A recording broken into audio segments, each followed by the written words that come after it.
goorsan daawadayaal waa wararkii fiidnimo ee xuriya xaqiiqa ah oo aad kala socotaan alool media t v qaybtan waxaynu ku lafaguraynaa haddii aan la idmo weerarada cusub ee ruushka ku qaadayo caasimadda ukraine oo ah kuwa aad u sarreeya qaabkoodana aan hore loo arag intii dagaalku socday. taariikhdu waa 17 Oktoobar 2022. warkana waa kii saddexaad.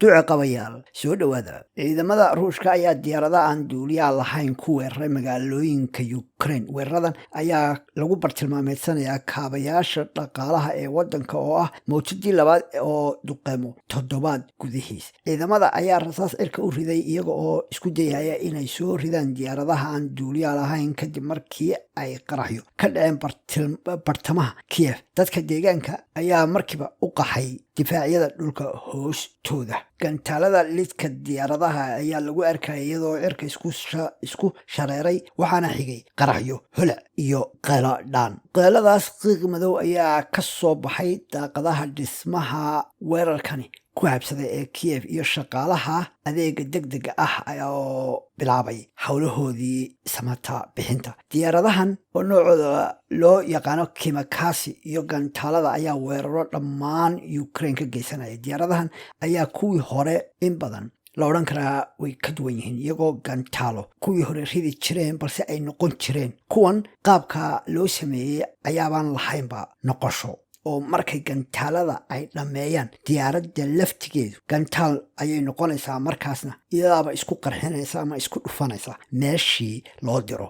Ukraine waxa ay sheegtay in weeraradaasi ay fuliyeen diyaaradahan oo loo badinayo in dowladda Iran ay u geysay Moscow, kuwaas oo u duulay bartilmaameedkoodii kadibna qaraxyadan geystay. wasaaradda difaaca ee ruushka ayaa sheegtay inay weeraradan ballaaran ku qaaday bartilmaameedyada militariga iyo kaabayaasha tamarta ee guud ahaan Ukraine, iyadoo loo adeegsaday bay yidhaahdeen hub aad u sarreeya. wakaaladda wararka ee Reuters ayaa iyadu soo shaacisay qaybo ka mid ah diyaaradaha weerarkan geystay ee droneska, kuwaasoo watay ama ay ku xaranaayeen ereyada for Belgorod oo ah teeraax muuqata oo ku saabsan duqeymo Ukraine ka geysatay gobolka Belgorod oo ku yaala xuduudka ruushka iyo Ukraine. weerarkan ayaa yimid hal toddobaad kadib markii ruushku uu sii daayey duqeymihii ugu cuslaa ee dhanka hawada ee Kiev iyo magaalooyin kaleba tan iyo markii uu dagaalku bilowday. militariga Ukraine ayaa iyagu sheegay inay burburiyeen 37 diyaaradahan weerarka geystay ruushka tan iyo